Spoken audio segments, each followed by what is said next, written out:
자, 인사부터 하고 들어가도록 하겠습니다. 안녕하세요. 네, 오늘 중등 모의고사 1회차 첫 회인데, 말 그대로 저희가 지금은 인강으로 진행을 하고 있기 때문에 선생님들한테 미리 문자로 답을 작성을 하고 언제까지 첨삭을 해야 되는지 그런 공고 아니면 공지사항 같은 것들을 다 보내드렸거든요. 그럼에도 불구하고 좀 몇 가지는 제가 안내를 해드리도록 하겠습니다. 먼저 제가 모의고사에 관련된 부분에서 OT 강의를 미리 찍었거든요. 그래서 OT를 꼭 한번 선생님들이 들어보셨으면 좋겠고, 그러면 그 OT 안에서 이제 얘기했던 것들을 오늘 수업 시간이 약간 이제 얘기를 해보면, 실질적으로는 중등 모의고사 첫 회잖아요. 첫 회인데 선생님들이 또 많이 물어보십니다. 해설 강의이긴 하지만 거기에 해당하는 모범 답안이 또 따로 제공이 되는지 안 되는지 많이 물어보시는데요. 저희가 모범 답안은 따로 제공이 되지 않고 강의 우리가 해설을 하면서 정답이 어느 부분에 있다라고 체크하는 형식으로 진행을 하려고 해요.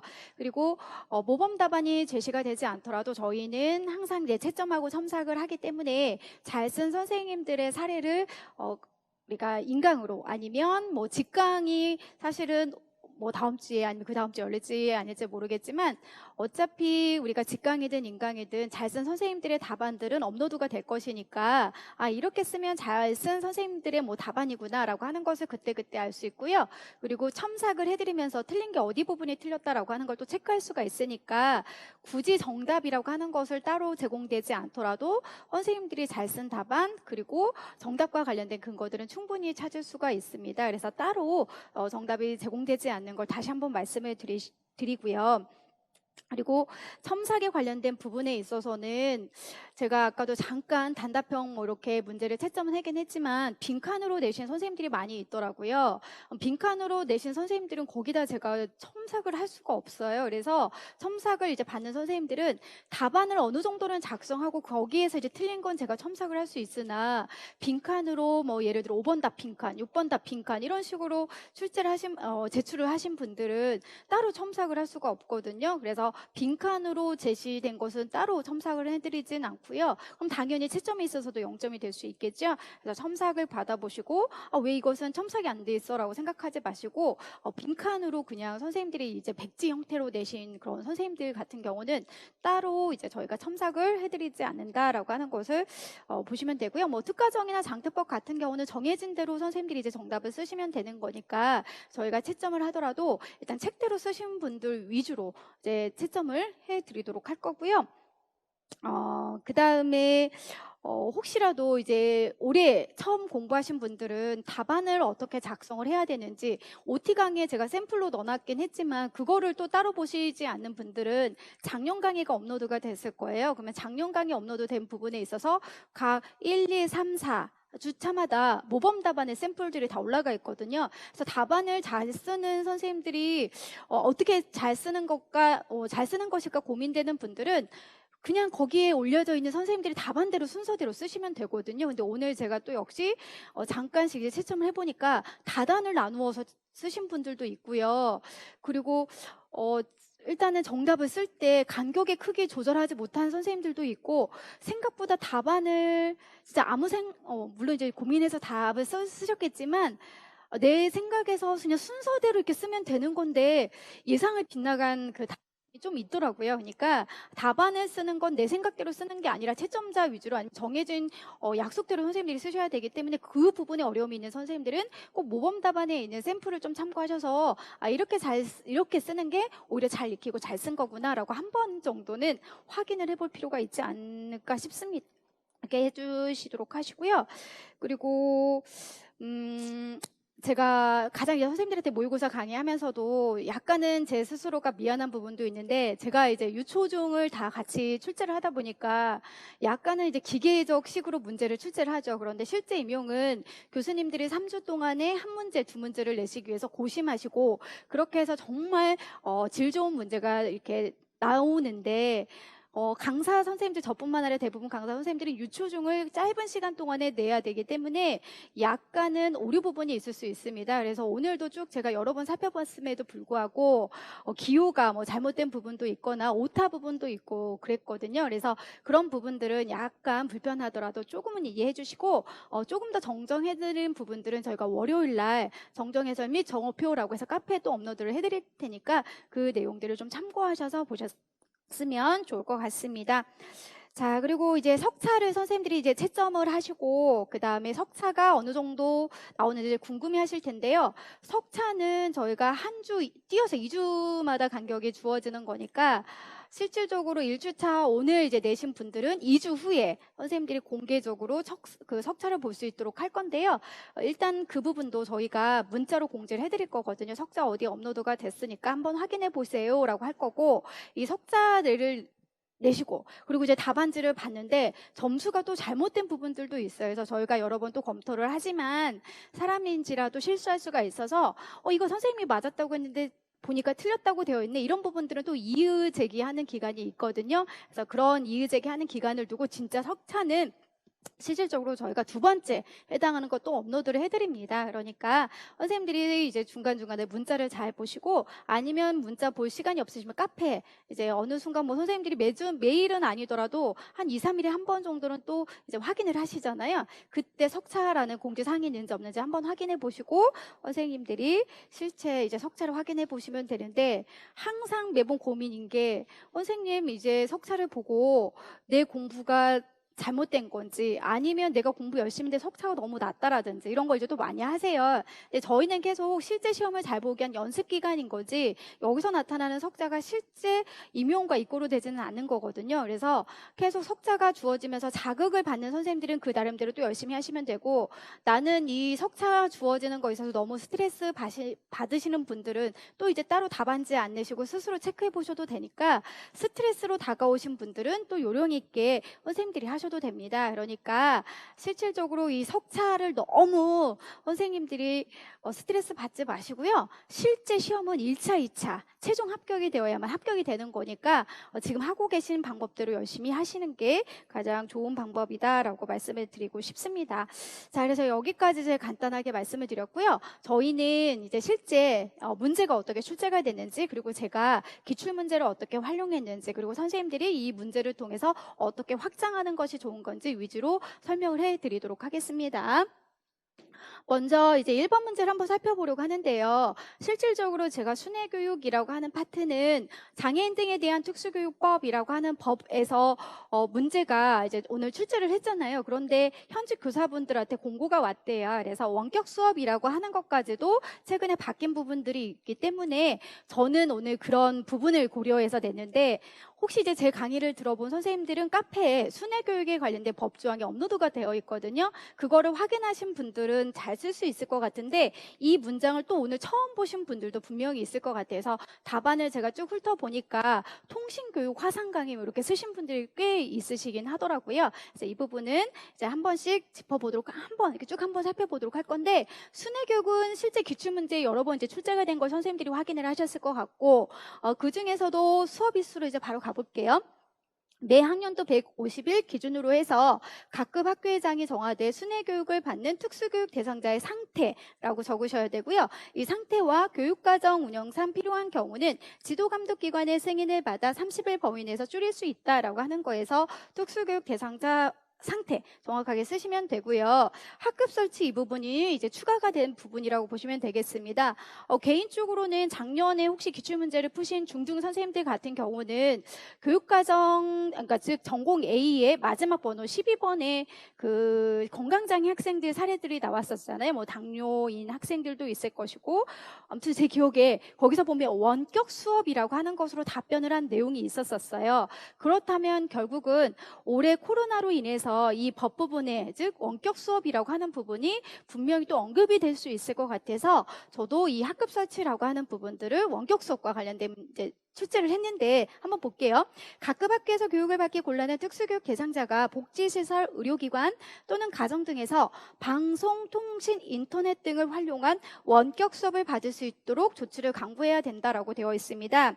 일단은 저는 법대로 원격 수업인데 이걸 원격 교육으로 또 쓰신 분들이 계세요. 그래서 이 선생님들을 어떻게 이제 점수를 줘야 되는지 약간은 고민스럽긴 한데 그냥 법대로 하는 게 가장 좋을 것 같아서 원격 수업이라고 하는 것만 적으신 분들 맞았다고 해주시면 되고, 그에 대한 부분만 저희가 한번 살펴볼게요. 1쪽에 그냥 원문을 저는 그대로 놨거든요.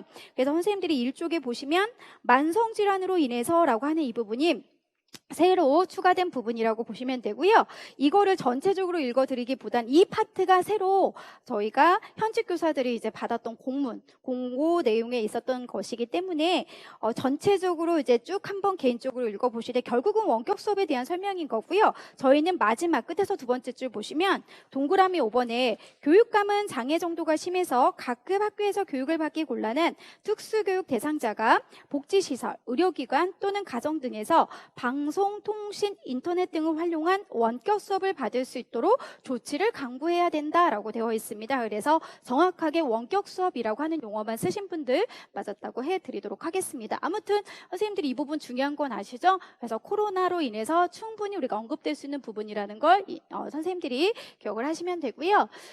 그 다음 이제 두 번째는 협력교수에 대한 설명입니다. 협력교수 유형까지는 대부분 잘 쓰셨어요. 그런데 이 2번 문제 같은 경우는 협력교수 유형을 잘못 쓰시면 거기에 대한 장점도 틀릴 수 있다라는 거잖아요. 그래서 일단은 선생님들이 어디를 이제 보셔야 되냐면 박교사와 협력교수로 샌드위치 만들기 수업을 하였고 학생들의 참여도를 높이기 위해서 반 전체를 10명씩 모둠으로 나누어 샌드위치 만들기 수업을 동시에 진행했다라고 되어 있습니다. 그러면 각각 10명, 10명씩 나누고 수업이 동시에 들어가는 것이기 때문에 선생님들이 평행교수 아니면 병행교수라고 하는 것의 근거를 찾을 수가 있고요. 그래서 두 모둠으로 아이들에게 각각 박교사와 그 다음에 해당하는 서교사가 수업을 진행을 하고 있는 건데, 중략 다음의 부분을 보시면 동료 교사들의 수업 참관록을 읽어보니 내가 맡은 모둠보다 박 교사가 맡은 모둠에서 재료 탐색에 대한 과정이 더 적극적으로 이루어진 것으로 평가가 되었다. 그러나 중도중복 학생 P가 다른 수업 때보다 참여도가 높았고 친구들과 상호작용도 활발하게 해서 기뻤다라고 되어 있습니다. 그럼 여기까지 이제 기억, 해당하는 부분을 한번 살펴보면 결론적으로는 선생님들이 장점과 같이 연결해야 되는 부분이거든요. 그래서 장점을 보시면 여러 가지가 있잖아요. 예를 들어서 교사 대 학생의 비율을 낮출 수도 있다. 아니면 반응이 동료될 수 있다.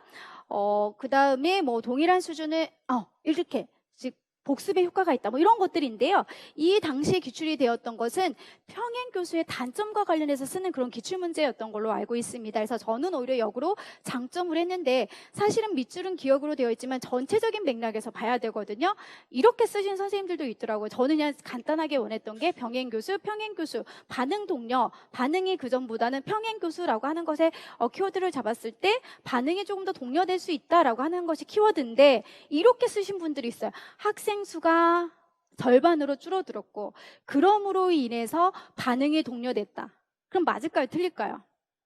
큰 틀을 보면 당연히 틀릴 수 있는 게 아니지라고 생각할 수 있겠지만 장점의 첫 번째를 보면 교사 대 학생의 비율이 감소된다, 낮다라고 하는 게 장점으로 들어가 있거든요. 저는 한 가지를 지금 이 해당하는 것만 쓰는 것이기 때문에 앞에 있는 거 한 가지만 채점을 해주는 기준으로 잡았거든요. 이거는 임용때도 마찬가지입니다. 선생님들이 여러 개 쓰셔도 정답에서 한 가지만 쓰시오. 아니면 우리가 해당하는 거 이제 관련된 거 써야 되잖아요. 여러 개 중에 골라서 채점이 되는 게 아니라 앞에 있는 거 하나만 채점이 돼요. 그러니까 선생님들은 이 중에서 걸러 운이 있으면 맞겠지가 아니라 반드시 핵심 키워드인 반응 동료라고 하는 것을 우선순위로 쓴 선생님들만 맞았다고 해드렸고요. 그 안에서 여러 가지 설명을 해드린 선생님들은 결국은 반응 동료가 두 번째 문단에 있거나 하신 분들은 다 틀렸다라고 했거든요. 그래서 장점이라고 하는 것들 중에서 우선순위를 반응 동료로 첫 번째 쓰신 분들만 맞았다고 채점이 됐다라는 걸 기억을 하시면 되겠습니다. 그래서 선생님들은 이 부분을 이제 확장을 하실 때 결국 이것만 보지 마시고 협력교수에 관련된 전반적인 장점, 단점, 최근에는 이렇게도 많이 보시잖아요. 협력교수라고 하는 것을 볼 때 예를 들어서 스테이션이라는 평행교수 같은 경우를 보면은 같은 시간에 수업을 하지만 같은 내용이냐 다른 내용으로 수업을 하는 거냐라고 하는 것들도 좀 더 확장해서 보셔도 되고요. 그래서 기출문제 협력 교수를 조금 더 선생님들이 점검하는 의도로 문제를 출제했습니다. 3번 같은 경우는 사실은 이거는 중도 중복 혹은 선생님들께서 제가 교사 연수들 중에서 응급처치에 관련된 부분을 했는데요. 당연히 이거는 누구나 틀릴 수 있겠다라고 생각을 하고 문제를 출제를 했어요. 그런데 작년에 초등 문제 응급처치에 관련된 문제가 출제가 되기도 했었거든요. 그래서 이게 중등 입장에서 제가 현직 교사할 때 받은 연수 자료 보면 중등 입장에서 나왔던 이런 응급처치에 대한 부분이 있었습니다. 그래서 저도 이거 한 번 정도는 그래도 훑어보는 게 좋겠다라고 해서 문제를 출제를 했고요. 실질적으로 이 응급처치에 관련된 중등 선생님의 자료를 받아서 저는 출제를 했지만 선생님들 같은 경우는 초등에 나왔던 작년에 20학년도 문제 있죠. 응급처치에 관련된 부분들 거기에 해당하는 단계들을 꼭 한번 중등 입장에서도 살펴볼 필요가 있을 것 같아요. 그래서 응급처치가 최근에 조금 더 많이 이슈가 되고 있으니까 반드시 체크를 할 필요가 있는 거고요. 그래서 이거는 당연히 맞은 선생님들보다 틀린 선생님들이 더 많으니까 여기에 있어서는 지금 알아가는 과정이라고 생각을 하시면 되거든요. 그래서 이 부분은 선생님들이 이제 정답을 체크를 하실 때 이쪽에 보시면 3번 응급처치라고 하는 내용이 있고요. 그중에서 제가 출제를 한 건 119 도움 요청이라고 하는 부분이 있어요. 그래서 선생님들이 여기 보시면 도움 요청이라고 하는 것이 있으니까 바로 119가 나와서 약간은 좀 어색할 수 있을 것 같긴 한데요. 어떻게 보면 흐름이 같이 연계가 될 수 있는 답이 주변에 있는 키워드가 있다라고 생각하시면 되거든요. 그래서 양가로 3번에 119 도움 요청이라고 하는 것이 있고 응급 상황 시 당황하지 않고 구급차를 불러야 시점을 놓치지 않는다. 구조 요청을 하지 않은 채 일반 차량으로 대상자를 병원까지 이송하는 경우 대상자에게 심각한 위험을 초래할 수 있음을 인지한다. 등등등의 내용이 있고요. 그 다음에 안전한 환경을 지원하는 건데요. 응급의료 요원이 현장에 오기 전에는 가급적 대상자를 옮기지 않고 만약 현장이 위험하다면 2차적인 손상의 주의하면서 대상자를 옮기는 그러한 내용들도 있습니다. 그래서 응급처치에 대한 전반적인 걸 한번 선생님들이 읽어보시면 좋겠다라고 하는 의도로 출제를 했습니다. 그래서 기억 니은은 3쪽에 있는 내용대로 정답을 정확하게 쓰신 분들만 체크를 해드리려고 하고요. 그 다음 4번 문제는 실질적으로 이거는 개인적으로 다 맞추라고 점수를 사실 드린 입장이라고 생각을 했거든요. 근데 오히려 답을 쓰지 못한 선생님들이 굉장히 많았습니다. 그러니까 결국은 선생님들이 당연히 기출을 보셨고 기출을 공부했지만 우리가 지적장애아동의 그 송중만 교수님 강론을 보면 지적장애아를 정의하기 위해서 조작적 정의라고 하는 것의 역사적인 변천에 따라서 순서가 나오잖아요. 그런 부분들은 또 그 이전에 17년도 중등 논술 문제에 출제가 됐었기 때문에 선생님들이 이 정도는 충분히 봤을 거라고 생각을 했는데 오히려 또 이제 기출에 나왔던 그 논술 문제 부분을 꼼꼼하게 좀 체크를 하지 않는 부분이 있는 것 같더라고요. 그래서 이 부분에 낚인 선생님들이 많더라고요. 왜냐 하면 기존에 우리가 조작적 정의라고 한다면 흔히 우리가 행동수정 파트에서 관찰 가능하고 측정 가능한 용어를 조작적 정의라고 하고 근데 거기서 이제 우리가 주변에서 봤던 건 조건, 기준, 구체적 행동 이런 행동 목표에서 우리가 봤었던 용어들인 거잖아요. 그래서 오히려 그렇게 조건, 기준 이런 식으로 쓰시는 선생님들이 또 은근히 있더라고요. 근데 여기에서는 방향이 다르다. 흔히 말하는 지적장애 정의가 어떻게 달라졌는지 그런 역사적인 흐름에 따라서 보는 이제 정의의 관점인 건데 특히 이 전체적인 지문을 살펴보면 부정적인 어감이 사라져서 좋네요 라고 하는 걸 넘겨서 볼 거고요. 지능지수 70 이하이면 지적장애로 진단받는 것으로 알고 있습니다 라고 되어 있는데 이렇게 지능지수 IQ가 70 혹은 70 이하 등등 이렇게 수치로 표현되는 건 지능지수를 이제 분류하는 거잖아요. 그래서 정상이냐, 경도냐, 아니면 중등도냐, 중도냐. 그래서 지능지수의 분류에 관련된 것들, 아니면 지능지수를 이렇게 수치로 표현하는 것은 심리 측정적 접근이라고 하는 관점과 연결해서 보시면 되는 거고요. 그리고 시간의 이제 흐름에 따라서 지능지수만으로는 지적장애를 판단하기는 어렵다. 그래서 최근의 관점에서는 적응 기능, 즉 적응 행동이라고 하는 것을 굉장히 중요시 여기는 거지요. 그래서 이거는 이중기준 접근이라고 하는 관점으로 보시면 되겠습니다. 그래서 과거의 중등 문제에서는 아이의 문제 행동을 외적으로 보느냐라고 하는 사회적인 접근과 임상적인 접근, 의료적인 접근이라고 하는 것으로 논술 문제가 출제가 되었다면 그 외에 있는 저희는 심리 측정 접근이라고 하는 것과 이중 기준 접근인데 또 답안을 보니까 이 그러니까 준이라고 하는데 이런 식으로 철자가 틀린 선생님들도 계시더라고요. 당연히 틀렸으니까 정확하게 글씨를 또 이제 확인해 선생님들이 점검해야 될 필요가 있을 것 같습니다. 그래서 기억과 니은은 3쪽에 보시면 심리 측정적 접근이라고 하는 것과 이중 기준 접근이라고 하는 것의 내용이 나와 있으니까 선생님들이 쭉 한번 읽어보시면 되겠습니다.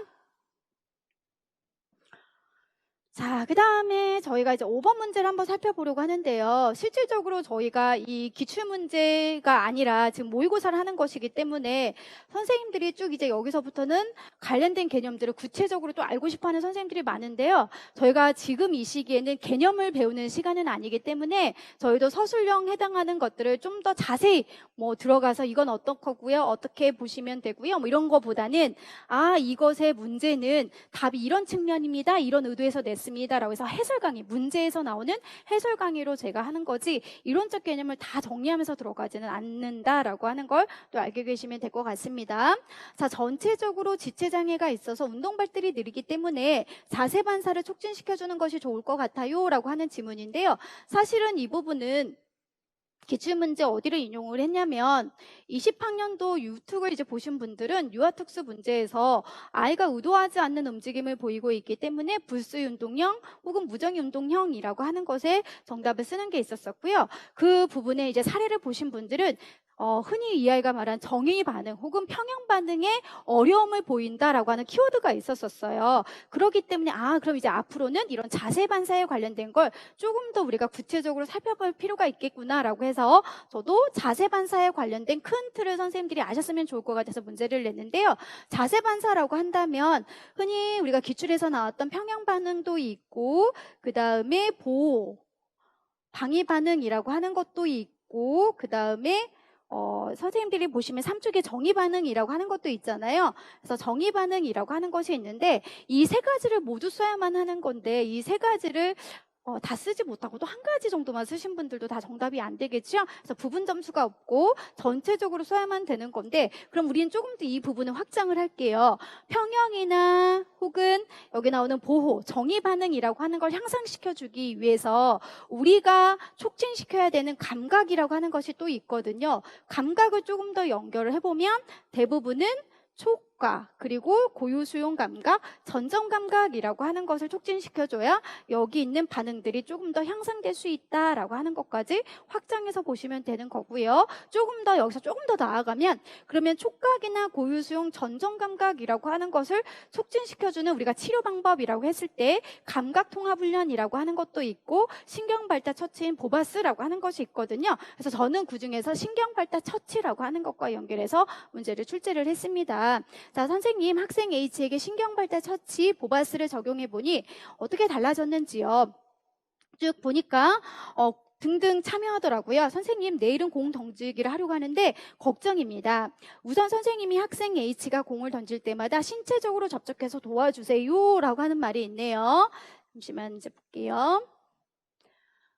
자, 신체적으로 접촉해서 도와주세요. 그 학생이 이제 선생님의 모습을 보고 따라할 수 있도록 해주세요. 마지막에는 학생 H가 공을 던져보라고 해보세요 라고 하는 것 자체를 보니 신체, 모델, 언어로 가는 최대 최소 촉진 방법이라고 하는 걸 사용해서 아이가 정반응을 할 수 있도록 지금 도와주고 있는 거구나. 그렇다면 여기에 나와 있는 최대 최소 촉진이라고 하는 것이 도움 줄이기, 도움 감소법이라고 하는 용어도 쓰고 이걸로 인해서 이 아이가 얻을 수 있는 장점이 시험 문제 많이 출제가 됐었잖아요. 그래서 오류로 인한 좌절을 방지할 수 있다라고 되고 오류를 제거할 수 있다라고 하는 것도 다 채점이 기준이 될 수 있거든요. 그래서 그런 부분들을 저희가 이제 앞으로 쭉 한번 볼 거고 선생님 이거 전체적으로 다 하고 답 한번 해설지 보고 체크를 해드릴 거니까 일단 흐름만 한번 살펴보세요.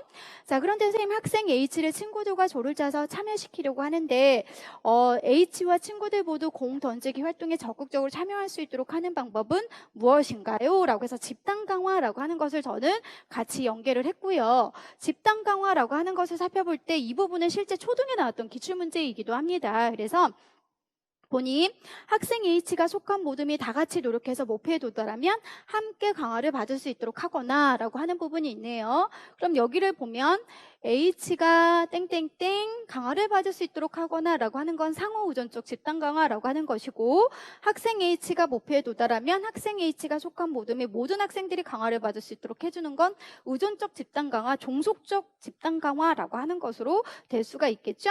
그래서 상호 의존적 집단 강화, 의존적 집단 강화라고 하는 것을 선생님들이 이제 사용을 할 건데, 실질적으로 이 부분에 있어서 주의할 점, 유의할 점도 시험 문제 출제가 됐다는 거죠. 그래서 뭐 학생을 일부러 고의로 방해하는 것 등등 여러 가지가 있는데요. 그런 전체적인 것들을 이제 선생님들이 쓰실 때 동그라미 1번부터 한번 저희가 체크를 한번 해보도록 할게요. 동그라미 기억은 이라고 하는 것은 페이지 3쪽부터 이제 들어가시면 되겠습니다. 세 가지로 분류할 수 있다. 이 세 가지를 모두 쓸 것이라고 했기 때문에 정의 반응, 방위 반응, 보호 반응 이 중에선 하나만 쓰셔도 선생님들이 되시고요. 평형 반응, 그래서 정의, 방위, 평형 이렇게 쓰시거나 정의, 보호, 평형 이렇게 쓰셔도 다 정답이 될 수 있다. 그 다음 이제 이 부분은 선생님들이 잘 아셔야 되는 건데, 실질적으로 니은의 목적만 쓰라고 하진 않았고요. 제가 기억을 활용할 것이라고 분명히 말씀을 드렸거든요. 사실 이게 이제 점수의 차이가 날 수 있는 키워드입니다. 선생님들이 여기 나와 있는 신경발달 처치라고 하는 목적은 넘겨서 사쪽을 보시면 신경발달 처치의 궁극적인 목적은 학생의 비전형적인 움직임 패턴을 억제하고라고 되어 있는데요. 과거 이거는 15년도 중등에 나왔던 논술 문제이기도 하잖아요. 그랬을 때 비대칭 긴장성 경반사라든지 아니면 흔히 말하는 원시 반사가 우리가 억제시켜야 되는 것으로서 여기에 해당하는 부분이긴 하지만 여기선 사례가 없어요. 그래서 목적을 쓸 때 학생의 비전형적인 움직임 패턴을 억제하고는 그대로 가시면 되고요.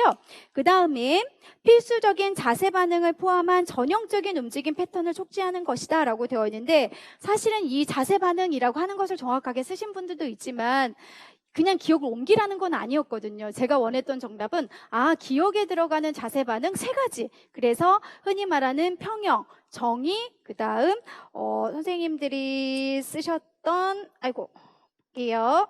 평형, 정의, 보호 혹은 방위라고 하는 것들 중에서 이거를 다 활용했으면 좋겠다라는 의도였는데요.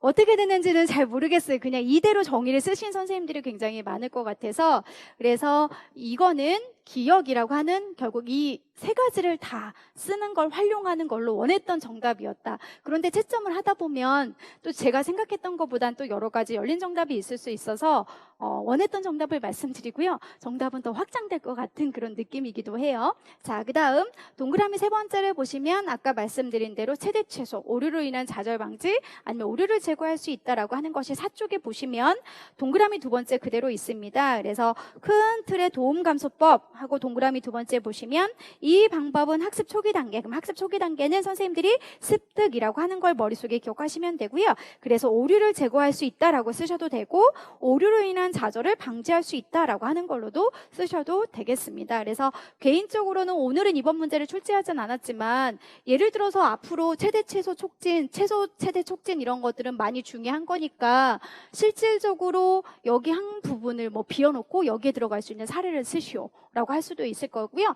당연히 이 부분을 놓고 여기에 들어갈 수 있는 사례를 쓰시오 라고 하는 것들로 이루어질 수 있으니까, 오히려 문제는 최대 최소 촉진 이런 명칭을 쓰는 것보다 최대 최소 촉진을 할 것이다, 그 안에 들어갈 수 있는 촉진의 단계 중 이 사례를 이용해서 쓰시오 라고 해서 중간중간 이 부분이 또 가로로 넣어질 수도 있는 거잖아요. 그런 역으로 해서 기출문제를 쭉 한 번 더 선생님들이 살펴보는 것도 중요할 것 같습니다. 그 다음에 네 번째 문제를 보면 아까 말씀드렸던 상호의존적 집단 강화, 의존적 집단 강화 두 가지 쓰시면 되고요. 미음에 해당하는 내용이라고 했기 때문에 선생님들은 미음에 해당하는 내용은 5쪽의 마지막 부분에 또래의 부당한 압력이 문제가 될 수 있다라고 쓰셔도 되고요. 넘겨서 보시면 한 구성원이 집단의 노력을 고의로 방해할 수 있다. 아니면 역으로 집단의 수준을 높이기 위해서 구성원 몇몇이 다른 사람들을 위해 목표 행동을 대신할 수 있다는 부작용이 있다 중에 쓰시면 되겠습니다. 그래서 여기에서는 동그라미가 4개잖아요. 그래서 각각 1점, 1점, 1점, 1점씩 채점이 되는 거니까 두 가지 중에 한 가지를 쓰셔도 다 점수가 없는 걸로 기억을 하시면 되고요. 부분 점수는 없습니다. 아시겠죠? 자, 그 다음 문제 가보도록 하겠습니다. 자, 6번 문제인데요. 사실 6번 문제는 조금 더 차폐까지 해서 복잡하게 내려고 했는데 오늘은 그냥 기출 위주로 계속 약간씩 선생님들이 기출에서 어느 정도까지 공부했는지 체크하는 걸로 냈기 때문에 확장하진 않고요. 대신 이 초등에서 나왔던 기출 문제 사례를 저희가 어음청력 검사에서 비교하는 형식으로 역시 출제를 했는데, 여기서 보면 선생님들이 골도, 기도 중에서 먼저 골도에 해당하는 거 수치를 보시면 다 20 이하인 거잖아요. 20 이하로 볼 때 우리는 골도는 다 정상이라고 하고 20이나 25 이상부터 이제 가면 저희가 청력의 손실이라고 되어 있는데 30과 40에 해당하는 분포이기 때문에 기도 손상이라고 하는 것이 나옵니다. 그래서 작년에 우리가 초등 같은 경우는 가뭄성 청각장애라고 하는 것도 쓰지만 그 이유를 역지 측면에서 쓰시오라고 하는 기출문제가 있었었거든요. 그래서 그 당시에는 기도골도 손상이고 그리고 간격이 유사하다라고 하는 것으로 이렇게 쓰는 문제였습니다. 그래서 오늘은 똑같은 패턴으로 제가 문제를 냈거든요. 그래서 청각장애 유형이라고 했을 때는 전음성 청각장애라고 하는 걸로 쓰시고요. 그 이유를 역지 측면에서 써라라고 되어 있으니까 초등 문제 생각하면 용어만 이제 우리가 바꾸면 되는 거잖아요. 골도는 정상이고 기도는 손상이기 때문이라고 하는 걸로 연기해서 쓰시면 되겠습니다. 자, 그 다음에 학생 K에게 자측화 우추 기억을 해준 이유인데, 이건 이제 중등에 나왔던 문제이기도 하지요. 그래서 골도 차폐를 해주는 거라고 했을 때 중등에 이미 문제가 출제가 됐기 때문에 이감 강력이 0이기 때문이라고 쓰셔도 되고, 아니면 선생님들께서 한쪽에 자극음을 받으면 바로 반대쪽에서 소리가 직접 전달되기 때문이라고 하는 것으로 쓰셔도 되고요. 정답은 조금 더 열려져 있습니다. 그래서 체크하시면 되고, 그리고 선생님이 이따가 전반적으로도 다시 한번 쭉 해설지 보면서 훑어줄 거예요.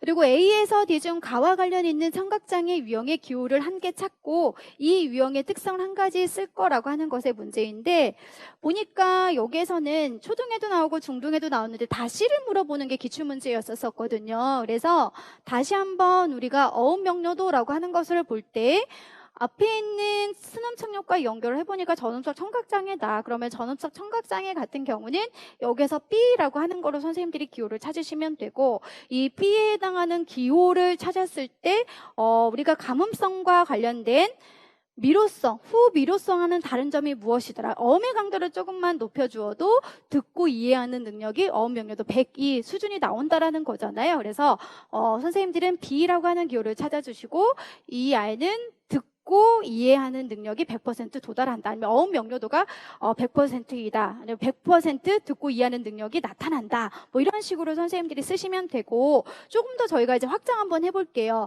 그러면 우리가 계속 C라고 하는 부분에 있어서 시험 문제가 출제가 됐다고 한다면 D라고 하는 것은 후미로성 난청으로 선생님들이 청신경에 손상이 있을 때 저희가 음의 말림 현상도 이제 나타난다라고 하잖아요. 그래서 조금 더 확장해 보면 C 같은 경우는 음의 보충 현상, 음의 누가 현상이 나타나는 거고, D 같은 경우는 음의 말림 현상이라고 하는 것도 나타나는 거구나. 그래서 어음 명료도 검사에서 가장 큰 임상적인 의의라고 했을 때는 미로성 난청과 후미로성 난청을 감별할 수 있다라고 하는 것을 가장 큰 임상적 의의로도 살펴볼 수 있는 거거든요. 그래서 이 안에서 조금 더 우리가 이제 활용을 해보면 C만 보지 마시고, 아까 말씀드린 것처럼 C와 D를 비교하는 형식, 그 다음에 C와 D를 비교하는 형식 안에서 결국 미로성과 후미로성인 거니까 이게 결국 다른 순음이라든지 아니면 어음 청취 역치보다는 다른 임상적 큰 의의로 구별할 수 있는 것을 또 살펴보시면 되는 거잖아요. 그렇게 보시고 최근에는 어음 청취 역치하고 어음 명료도에 해당하는 순서들도 중등의 문제가 출제가 됐었기 때문에 거기서 나타나는 공통적인 것들도 선생님들이 순서를 다시 한번 확인해 볼 필요가 있을 것 같아요. 자, 그 다음에 저희는 이제 관련된 부분인데, 사실은 중등의 입장에서 먼저 반복, 바꿔 말하기, 그리고 간략화라고 하는 것에 정의를 쓰는 게 문제가 출제가 됐었기 때문에 이미 중등 선생님들 입장에서는 이 문제가 어떻게 보면 쉬울 수도 있는데요. 사실은 계속 살을 더 붙이려다가 오늘이 1회여서 약간씩은 제가 원래 내고 싶은 거에서 조금씩 줄이긴 했었어요. 일단은 반복, 바꾸어 말하기, 간략화. 그럼 여기에서는 그냥 바꾸어 말하기라고 하는 것을 그냥 쉽게 편하게 다른 말로 해줄래? 뭐 이렇게 표현을 하시면 되는 건데, 예를 들면 초등 문제처럼 청각 기술 수준 뭐 사례들이 쭉 있잖아요. 그러면 전체적으로 주고받는 교사 학생의 대화의 형식이 있고, 이 아이가 다시 한번 얘기해 주세요. 반복도 있고요. 아니면 너무 어려워, 이거 쉬운 말로 해주세요 라고 했는데 이 중에서 회복 전략 중에 빠진 거, 제외된 거 한 가지 쓰시고 그거에 대한 예를 쓰시오. 뭐 이런 식으로도 문제가 출제가 될 수 있는 거거든요. 그러니까 꼭 오늘은 이제 칸대로 외우시면 정답이 될 수 있겠지만, 여기서 약간 응용이 된다면 교사 학생이 주고받는 대화 안에서 회복 전략에 해당하는 거 찾으라고 할 수도 있고, 아니면 이 학생 입장에서 발화수정이 전략이 적용된 거, 아니면 발화수정 전략이 6가지면 6가지 다 제공되고, 뭐 아니면 6가지면 너무 다 쓸 수 있는 게 좀 약간 그러니까 한 3가지, 4가지 정도 되고 빠진 거 2가지 쓰시오. 뭐 이런 식으로도 또 응용될 수 있거든요. 요즘에 여기 있는 의사소통 전략이 많이 보여요. 특히 이제 초등하고 중등 부분에 있어서도 많이 들어가는 그런 용어인 거니까 선생님들이 관련된 개념들을 다시 한번 꼭 적용해서 보실 필요가 있습니다. 그럼 동그라미 1번부터 선생님들은 해설지 6쪽에 있거든요. 그래서 6쪽에 보시면 전음성 난청, 전도성 난청이라고 하는 것이 있고, 외유와 중의에 손상이 있다라고 하는 것을 머릿속에 이미지 그리시고요. 그리고 제가 옆에다 선생님들이 쓰시면 골도는 정상이고 귀도는 손상이라고 하는 것을 항상 키워드로 기억을 하시면 되겠습니다. 나머지들은 선생님들이 뭐 개별적으로 다 보셔야 되는 부분이기 때문에 저는 따로 설명을 해드리진 않고요. 한 가지만 선생님들이 이제 기억을 하셔야 될 게 뭐냐면, 실질적으로 저희가 수능 청력 검사라고 했을 때 전음성, 그리고 흔히 가뭄성 청각장애, 가뭄성 청각장애라고 하더라도 이제 공부를 하신 분들은 수능 청력도에서는 뇌의 손상 정도만 알지 여기에 나오는 후비로성 정도는 저희가 또 모르는 거잖아요. 그래서 가장 큰 임상적인 의의가 또 어업 명료돼서 이 2가지를 구분할 수 있는 게 가장 큰 임상적 의의라고도 하기 때문에, 이제까지 기출문제를 보신 분들은 수능 청력 검사에서 알 수 있도록 하는 예시는 다 뇌의 손상인 걸로 나왔었고, 그러한 아이들은 이제 이꼬를 본다면 미로성 난청으로 이제 주로 문제가 출제가 되기도 했었었죠.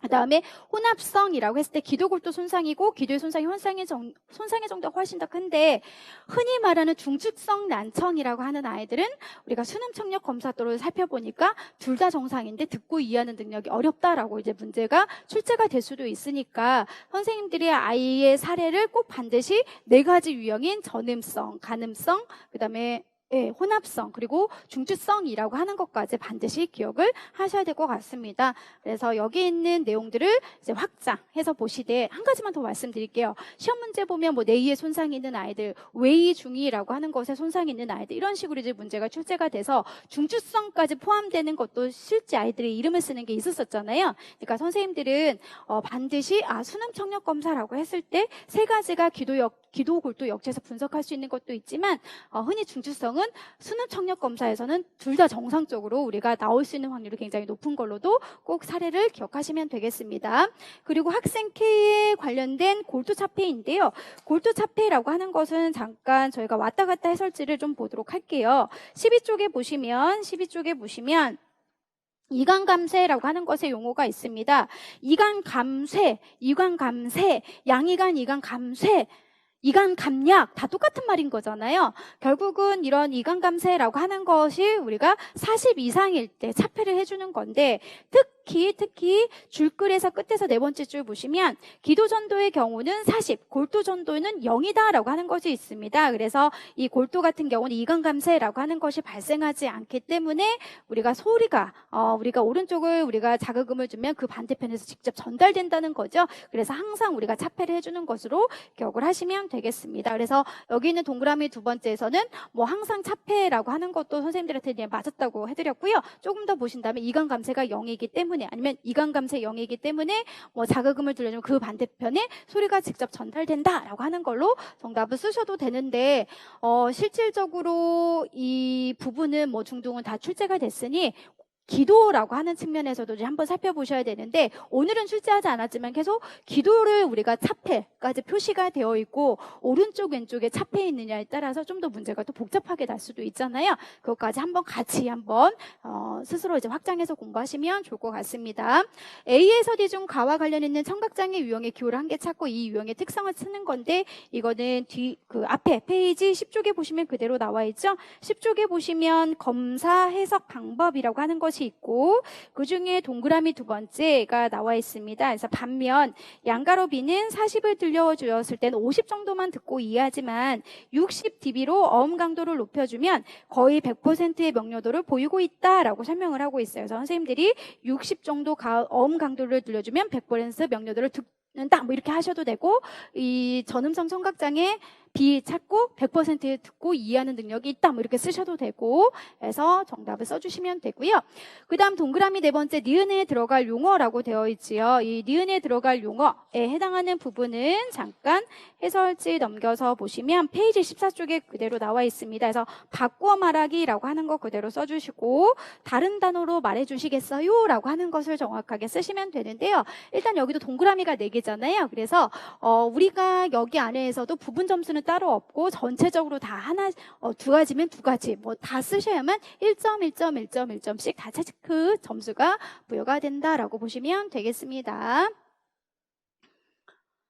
자, 그 다음에 이제 7번 문제를 저희가 한번 살펴보려고 하는데 7번 문제는 웩슬러 지금 5인데요. 제가 현직 교사, 현장에 있는 교사들 좀 이렇게 많이 이제 방학이기도 했었고, 그때 이제 많이 보면 사실은 이스크 5보다는 지금도 4를 많이 쓴다고 해요. 그래서 작년에 5보다는 4 문제가 나오지 않았나 싶기도 한데, 아무튼 현장에서는 5보다는 4를 많이 쓴다고 얘기를 했었습니다. 그렇다면 이제 우리는 작년에 중등의 문제를 실제로 볼 때, 4가 나왔으니 당연히 이제 5도 공부를 하셔야 되는 거고, 이 5와 4를 비교하는 방법들을 이제 충분히 출제가 될 수 있는 거고, 또 그 안에서 검사를 이제 해석하는 것들이 있는데, 오늘 문제는 이제 5 형식으로 출제를 하긴 했지만 실질적으로 선생님들이 작년에 했던 4와 해석하는 게 이제 비슷하다라고 보시면 되는 거거든요. 그래서 그 안에서 문제를 출제했고, 또 하나는 지적장애라고 하는 것의 검사뿐만 아니라 우리가 적응행동이라고 하는 것도 같이 한번 해석해 보면 어떨까. 사실은 이 문제를 이제 여러 번 고치다가 큰 틀에서는 이걸 이제 장애인 등에 대한 특수교육법에서 이거 외에 검사할 수 있는 필요한 내용들도 뭐 쓰시오라고 하는 것으로 좀 확장을 하려고 했다가 그냥 이 안에서는 실제 나왔던 우리가 체계, 지적 능력과 적응 행동의 제한성 정도만 한번 물어보자라고 약간은 문제를 축소를 했긴 했어요. 일단은 이 해당하는 지적 능력과 적응 행동에 관련된 거 다 기출에 이제 바탕을 했는데, 특히 적응 행동 같은 경우는 최근에 국두권에서 약간 검사 도구가 달라졌다라고 하는 것에 뭐 내용들도 있어요. 그런데 저희가 책에서는 아직 그런 부분은 없거든요. 그래서 실질적으로 이 적응 행동이라고 하는 것을 그냥 기존의 기출 버전 책에 있는 거대로 저희는 공부를 하는 게 맞지 않았을까라고 싶어서 기출을 일단 이용을 했고요. 자, 전체적으로 다시 이 부분을 볼 때 아이의 가장 낮은 수준을 우리가 이제 파악하기가 힘들다면 100분위라고 하는 거 안에서 아이의 능력을 찾는 게 가장 쉽죠. 그래서 100분위라고 하는 걸로 따져봤을 때 0점이 굉장히 매우 낮은 수준의 언어 이해가 나오고요. 뭐 나머지들을 보면 경계선 부분이 있고 평균에 해당하는 아이의 수준이 있습니다. 그리고 실질적으로 저희가 전체 점수라고 하는 것도 나오면 너무 베스트인데 아직까지 검사 도구 기출 바탕이 없으니 제 마음대로 전체 점수는 이 정도이다라고 판가름하기는 좀 어렵더라고요. 왜 그러냐면 5를 공부하신 분들은 전체 점수가 이 해당하는 지표 점수에서 나오는 게 아니라 7개의 소검사가 정해져 있잖아요. 그래서 7개 소검사 안에서 전체 진행 지수를 저희가 구할 수 있기 때문에 그런 큰 차이점들도 있다는 거예요. 4TR과 5 버전을 이제 비교하실 때 전체 지능 지수를 우리가 판단하는 것도 약간 차이가 있다라고 하는 거 확장하시고, 그리고 이제 저는 기출의 버전이 없었기 때문에 전체 지능 지수는 따로 제시는 되지 않았다라는 거. 그래서 전체적으로 보니까 언어 이해 능력이 이제 가장 어려워하는 부분이 있고요. 그래서 이거를 저희가 조금 이따 이제 하나씩 왔다 갔다 이제 하면서 체크 한번 해드릴 거고, 실제 기출문제에서는 당연히 이거 나온 거잖아요. 그런데 공부를 하신 분들은 A하고 B라고 하는 거 보자마자 A, 점수가 높네? 이 아이 같은 경우는 임상과 일반이라고 하는 것을 볼 때 임상 집단에서 아이의 수준은 굉장히 높을 수가 있지, 즉 지적장애 아이들 수준에서 이 아이는 굉장히 높은 점수가 나올 수 있는 거지. 하지만 이렇게 보니까 점수가 지금 낮은 부분에 분포가 되어 있네? 그렇다면 지적장애 아이들끼리 모아서 검사하는 것보다는 여러 다양한 학생들이 섞여져 있는, 즉 일반 규정 집단에서 아이의 수준일 수 있겠구나라고 하는 것도 알고 계셔야 되겠지요. 자, 보도록 하겠습니다.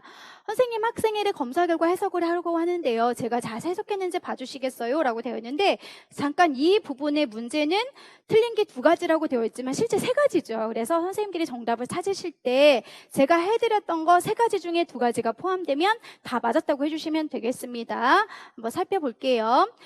가해 시공간 경우 학생회례 이하의 점수를 받은 학생은 전체 98%라고 되어 있는데, 실질적으로 학생회이라고 하는 것의 시공간은 볼까요? 시공간 100분의 2라고 되어 있죠. 그러면 얘보다 낮은 수준이라고 했으니까 시공간에서 받은 학생의 전체는 우리는 결국은 2라고 하는 걸로 바꿔줘야 되는 거죠. 그래서 선생님들이 90%가 아니라 2라고 하는 걸로 숫자를 이제 바꿔주시는 거 그대로 쓰시면 되고, 그 다음 유동추론의 경우는 유동추론 한번 볼까요? 유동추론은 100분위가 지금 3입니다. 그러면 이하의 등수로 우리가 약 100명 중에 아이를 비교하잖아요. 그랬을 때는 결국 끝에서 3번째이니까 등수로 따지면 97등 정도가 이제 나오는 거죠.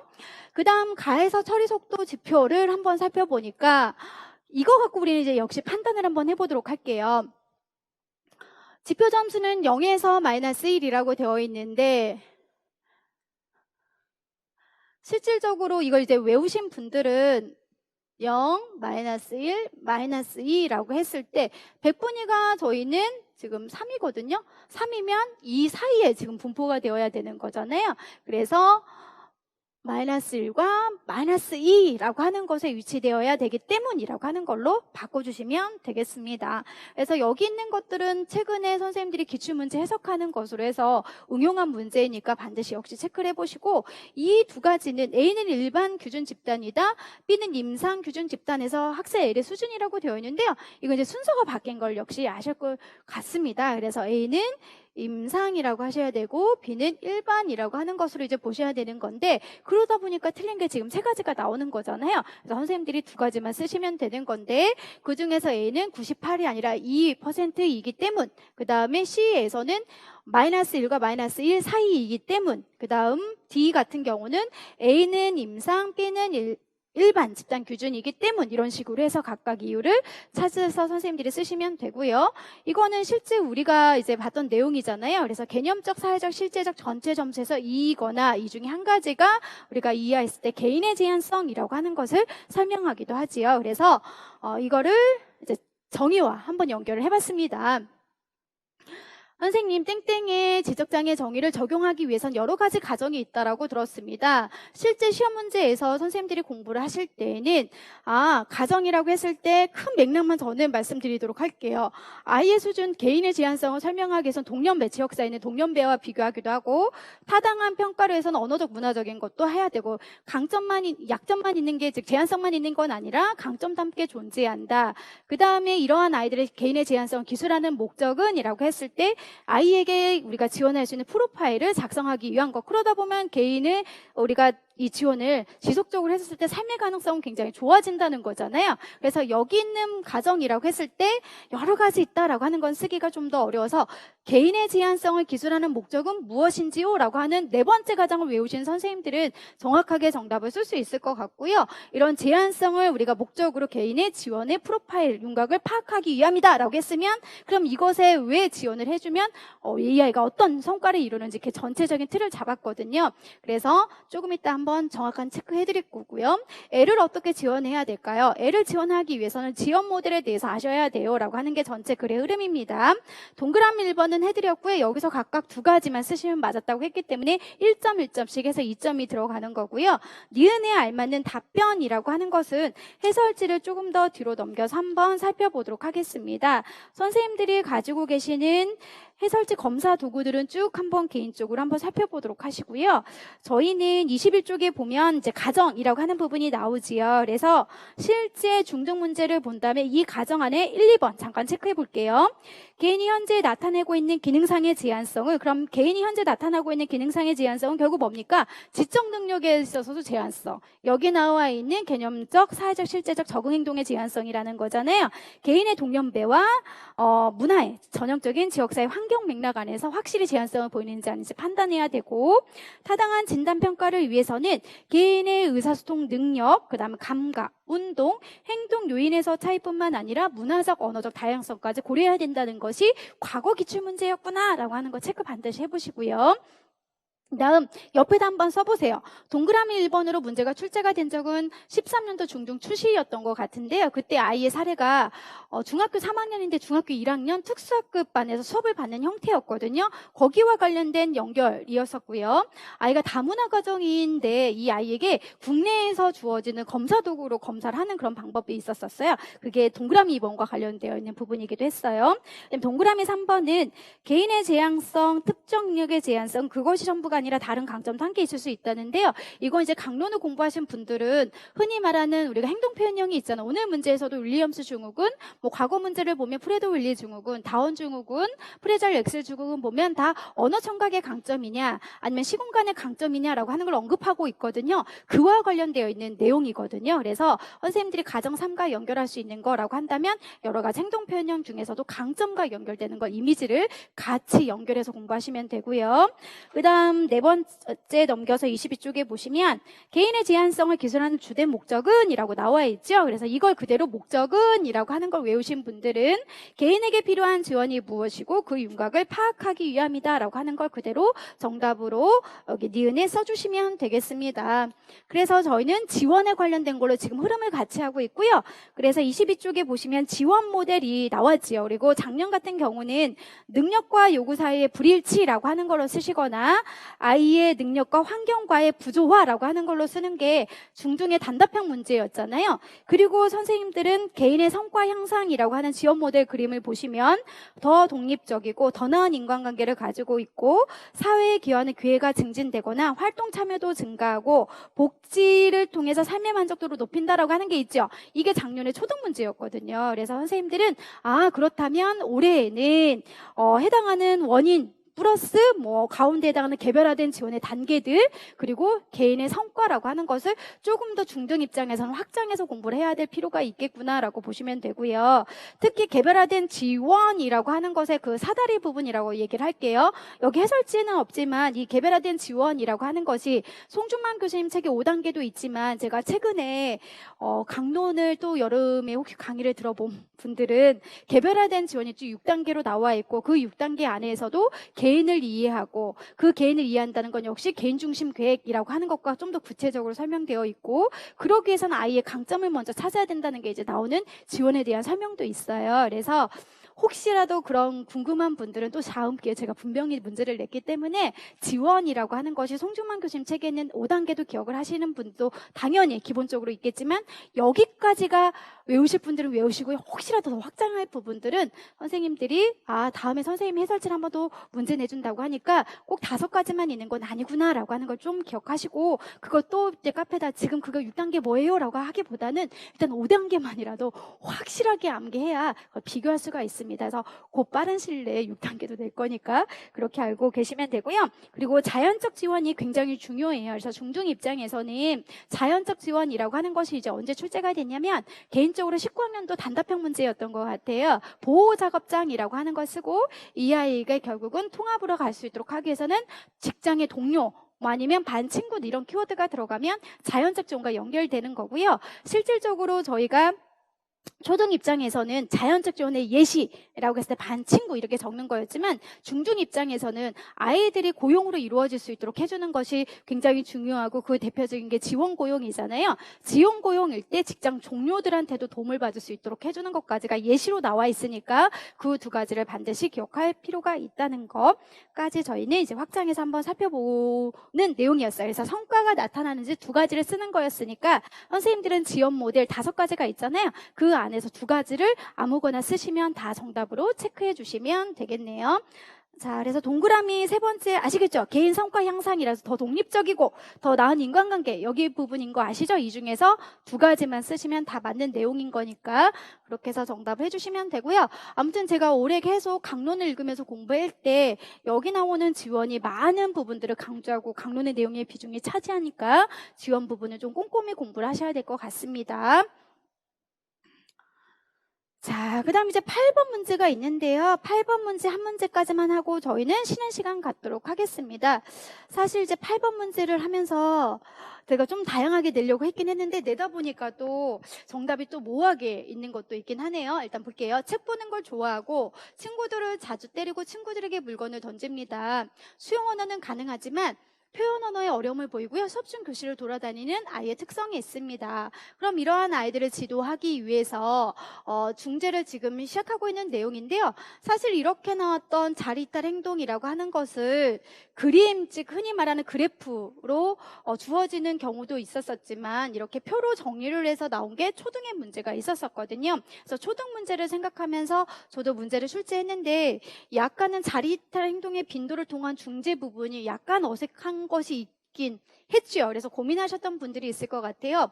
차별 강화 한 번 하고 그래서 중재했더니 8번, 자기 점검은 6번, 차별 강화 7번, 자기 점검 4번, 그 다음에 자기 점검 5번인데 사실은 이거를 숫자 2라고 하는 부분으로 사실 의도는 했는데 나중에 보니까 숫자가 다르더라고요. 결론은 차별 강화는 또 3. 보니까 이렇게 잠시만요. 일단은 5얘기 쭉 했을 때 어느 정도 비슷한 수준의 문제 행동을 보였으면 약간은 이런 패턴으로 제가 가는 걸로 문제를 출제를 하려고 의도를 했는데 이렇게 그래프 모양은 지금 나오는 그래프는 아닌 거잖아요. 그래서 쭉 선생님들의 답을 보니까 여기 나와는 5 때문에 마지막엔 중지효과 못 봤구나 라고 해서 차별 강화가 더 효과적으로 많이 쓰신 분들이 있더라고요. 그래서 전체적으로 교대 중재라고 하는 것을 파악하신 분들은 그 교대 중재라고 하는 거에서 가장 중요한 게 차별 강화도 한 번, 두 번, 세 번 했으면 세 번 볼게요. 한 번, 두 번, 세 번, 자기 점검도 3번 했으면 3번. 그러니까 큰 틀에서 균형 잡힌 시간표를 제공을 해야 중재 효과를 저희가 확실하게 알 수 있는 건데 제가 원래 의도했던 건 사실 여기 횟수도 좀 다르게 하고 그걸 틀린 것 찾고 조금 더 나아갈 방향 이렇게 이제 하려고 했었어요. 근데 너무 그러면 확장하는 것 같아서 기본적으로 교대 중재 고려할 사항이라고 한다면 균형 잡힌 시간표를 해줘야 된다라고 하는 거 쓰셨고요. 그럼 그런 균형 잡힌 시간표에서 어떤 중재가 더 효과적이냐라고 했을 때 제가 지금 의도했던 거와는 다른 여러 가지 정답들, 즉 문제 해당하는 것에 약간은 해석하는 게 오류가 있으니까요. 차별 강화로 쓰셔도 되고 아니면 자기 점검 두 가지 중에 다 맞았다고 해주시면 돼요. 그래서 균형 잡힌 시간표, 차별 강화로 쓰신 분들은 차별 강화를 적용했을 때 중재 효과가 가장 마지막에 낮은 수준을 보였기 때문이라고 쓰셔도 되고 자기 점검이라고 쓰신 분들은 자기 점검은 차별 강화보다는 조금 더 중재했을 때 빈도가 더 낮잖아요. 차별 강화가 8이면 자기 점검은 6 정도 더 낮은 빈도를 나타냈기 때문에 자기 점검이 더 효과적이다, 더 낮은 빈도를 나타냈기 때문 이런 식으로 쓰셔도 되고 결국 차별 강화 용어 들어가도 맞았고 자기 점검이라고 하는 용어를 들어가도 맞았다고 이거는 둘 다 채점으로 두시면 되겠습니다. 아무튼 원래 의도는 이런 식으로 내려고 했던 게 저의 의도였다라고 보시면 되고요. 그리고 실질적으로 중등 선생님들은 교대 중재라고 하는 것을 저는 이렇게도 냈지만 이렇게도 한번 내볼까 했던 게 뭐냐면 이렇게 똑같이 주어진 표는 그대로 있고요. 여기서 차별 강화, 차별 강화, 차별 강화, 자기 점검, 자기 점검, 자기 점검이라고 했을 때 눈에 뜨는 그래프가 아니까 하나씩 다 해석해야 되면 중다 중재 혹은 교대 중재 두 가지를 표로 두 가지 넣고 비교하는 형식으로 해서 문제가 또 충분히 어렵게 나올 수도 있는 거니까 선생님들이 그런 부분도 또 확장해서 공부를 하시면 좋을 것 같습니다. 자, 그래서 잠깐 작성 방법 1번을 가보시면 기억의표에 해당하는 실험 설계에서 고려할 점인데요. 어떤 선생님들은 문제를 잘못 읽으셨더라. 실험 설계 명칭을 쓰라고 한 줄 알고 교대 중재라고 하는 걸로만 쓰신 분들도 은근히 있었습니다. 그래서 문제를 정확하게 읽어야 되는데 여기까지만 보시고 교대 중재 이렇게 쓰신 분들은 당연히 틀린 거고요. 제가 원했던 건 고려할 점이라고 했으니까 일단 물론 해설지로 훑어주겠지만 균형 잡힌 시간표 혹은 임의적 배열과 평형화라고 하는 걸로 쓰신 분들만 맞았다고 여기까지 해드릴 거고요. 그 다음에 이 표를 보고 정우에게 효과적인 중재 전략이라고 했으니까 이건 선생님의 문제가 약간 애매한 부분이 있기 때문에 차별 강화 용어도 맞고 그냥 자기 점검 이런 용어 하나씩 당연히 들어갔으면 맞았다라고 하는 걸로 채점을 해주시면 되겠습니다. 자, 니은에 들어갈 말을 평행적 발화기법을 활용해서 쓰시오라고 하는 문제였는데요. 잠깐 이 부분 위에 한번 이제 가볼게요. 그래요. 풀은 붙이는데 사용해요. 김 교사가 책상 아래에서 풀, 가위, 투명 테이프 등에 들어있는 도구 상자를 꺼내는 사이에 교실은 다시 소란해졌습니다. 자, 지금부터 풀로 색종이를 붙여볼 거예요. 도구 상자를 정우에게 보여주면 정우야 선생님에게 무엇을 달라고 해야 하지? 대답은 하지 않고 도구 상자만 바라보고 있어요. 교사는 풀을 보면서 땡땡땡 가로가 되어 있고요. 분명하지 않는 발음으로 풀 주세요 라고 되어 있습니다. 실질적으로 이 부분이 이제 기출문제로 출제가 되었었기 때문에 선생님들이 한 번 정도는 봤다라고 저도 생각이 들었고, 그렇다면 니은에 들어갈 말을 평행적 발화기법을 활용해야 되는 거잖아요. 그럼 선생님들이 평행적 발화기법이라고 하는 것은 교사가 아동의 입장에서 교육을 해주는 거니까 아동의 입장에서 본다면 풀 주세요라고만 하면 안 되는 거죠. 교사가 아동의 입장이라고 한다면 교사한테 어떻게 해줘야 될까요? 선생님 풀 주세요 라고 하는 것으로 문장을 완성시켜 줘야 되는 거거든요. 그래서 선생님 풀 주세요 라고 하는 것만 써야 맞는 건데 이거를 그냥 풀 주세요로 옮긴 선생님들도 또 있는 것 같아요. 그러면 저는 그건 교사가 교사 입장에서 얘기하는 어떻게 보면 혼잣말 기법과 거의 비슷한 수도 있겠죠. 그래서 이거는 정답이 아니고 선생님 풀 주세요라고 하는 것만 맞았다고 해드릴 거고요. 그 다음에 이 부분은 제가 이제 조금 더 확장했습니다. 가위를 줄까 풀을 줄까 이게 뭐가 되는 거예요?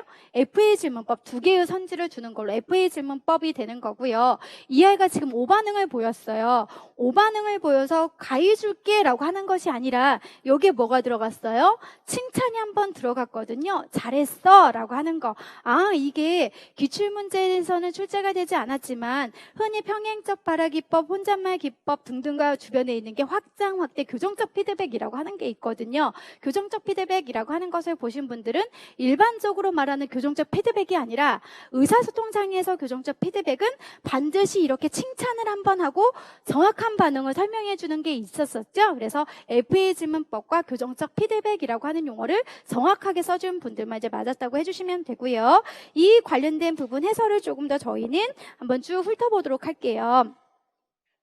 23쪽에 교대중재 설계라고 하는 것이 있고요. 이 교대중재 설계라고 하는 것을 볼 때 선생님들은 장점을 쭉 한번 체크해 보시고 이 장점이 실제 시험 문제 출제가 됐었거든요. 그래서 장점 1, 2, 3이라고 하는 거에서 특히 교대중재하고 반전 설계라고 하는 걸 비교하는 게 실제로 출제가 됐었기 때문에 저는 아니지만 선생님들이 1, 2, 3번은 그냥 다 외우고 계셔야 돼요. 기출 주변이니까. 이렇게 보시고 그 다음에 고려할 점으로 저는 바로 가볼 거예요. 고려할 점을 보면 고려할 사항은 중재 시작 전에 중재를 제시할 균형 잡힌 시간표를 미리 계획해야 된다라고 되어 있고요. 중재를 제시할 순서와 시간, 중재를 실시할 교사와 같은 변수도 균형을 이루어져야 되는 건데 이 부분을 대부분 우리는 또 다른 강론을 보면 임의적 배열과 평형화 라고 하는 것을 선생님들이 추측할 수 있는 거고 저도 그래서 이 문제를 낼 때 순서적으로 내지는 않았거든요. 결국 차별강화, 자기점검, 차별강화, 자기점검이지만 여기선 자기점검만이 먼저 임의적 배열, 자기점검이 나왔고 차별강화 이런 식으로 또 순서도 제가 바꾸기도 했습니다. 자, 그 다음에 넘겨서 보시면 24쪽에 평행적 발화기법이라고 하는 것이 있죠. 그래서 아동의 행위에 대해서 아동의 입장에 서서 지수가 들어오면 선생님이 이제 지수의 입장에서 선생님 안녕하세요 라고 해서 선생님이 말한다라고 하는 것이 있는데 또 기출을 공부하신 분들은 평행적 발화기법이 두 가지가 있다라고 하는 걸 좀 더 확장을 분들이 있을 것 같아요. 일반적으로 평행적 발화기법은 이게 보편적인 예시거든요. 교사가 아이 입장에서 선생님 풀 주세요. 선생님 안녕하세요 라고 하는 게 보편적인 예시인데요. 우리는 이미 어느 정도 지금 다 기출을 봤잖아요. 그러면 기출을 봤던 것 중에 특히 유특 같은 경우 보면 교사가 아이의 입장에서 해줬던 내용들 중에서 준수가 지금 예를 들어 자동차를 보고 있구나, 준수가 자동차를 보고 있구나 라고 해서 교사가 준수의 입장에서 해주는 평행적 발화기법의 예시도 분명히 있었거든요.